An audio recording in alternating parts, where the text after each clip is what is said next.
I was diagnosed with depression when I was 15. And that's sort of just always been an underlying current in my life. If I think of depression on a scale of 1 to 10, sort of my everyday baseline for how I feel is about a 3. There have been times, certainly in the past couple years, where I've noticed my depression has gotten worse to the point where I've stayed in the house for a week. I really have to sort of pep myself up to get up and do the things I need to do in the morning. My anxiety came much later in life and seems to run parallel with depression now.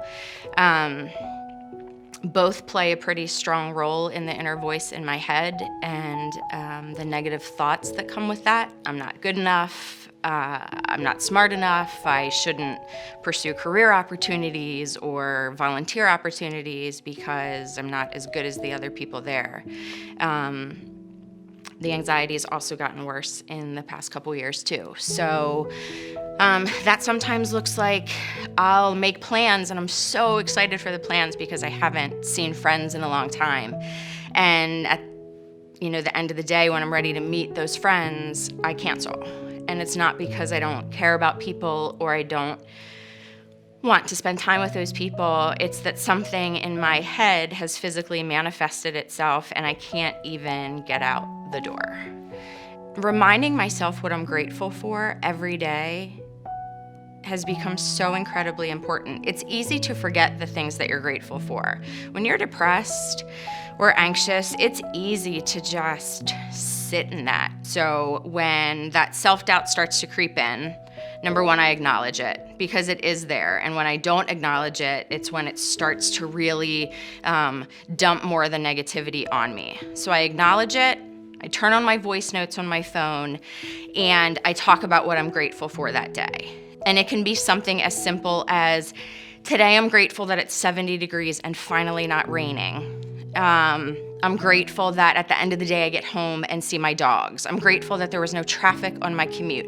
No matter how simple those gratitudes are, the practice of recording it and hearing it in my own voice reminds me that I have the ability to change that inner monologue from that negative naysayer into something positive. And it reminds me to take that step back and look around. There is a lot to be grateful for. And I'm not saying everything is sunshine and rainbows all the time, but I'd be hard pressed at the end of my day to not find something that I could be grateful for.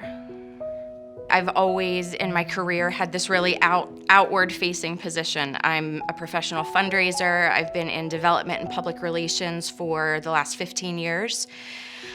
Everything I do is with the public and one-on-one with donors and community presentations. So on the outside, it looks like I'm this amazingly functioning person, and on the inside I'm riddled with anxiety and I'm shaking, and I've probably cried before I got to that presentation. I think anybody that suffers from depression and anxiety that gets up in the morning and puts one foot in front of the other is as brave as anyone I've ever met.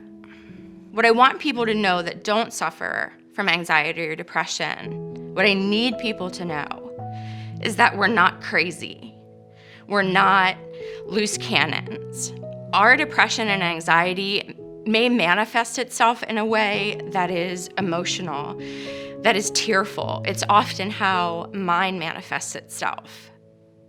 Being vulnerable and allowing your emotions to come out because you're anxious or depressed doesn't make you weak, and it doesn't make you crazy. I want people to take a step outside of themselves and understand that we're all just trying to get through the day the best way that we know how, and we're all here to take care of each other. So I would ask you to approach people with this mental illness with compassion, even if you don't understand it and think that people should snap out of it or just, buck up and be happy. It's not that easy.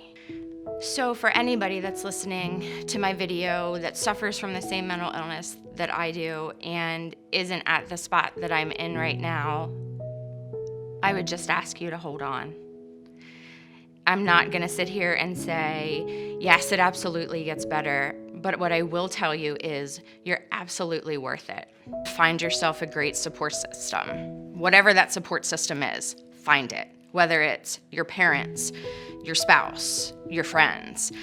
Find anyone that you can talk to and trust and lean on that person. It's okay to not be okay. I don't know a person that's walking around in this world that's 100% okay. And I'm not ashamed to say that most days I'm not okay, but I'm happy to be here.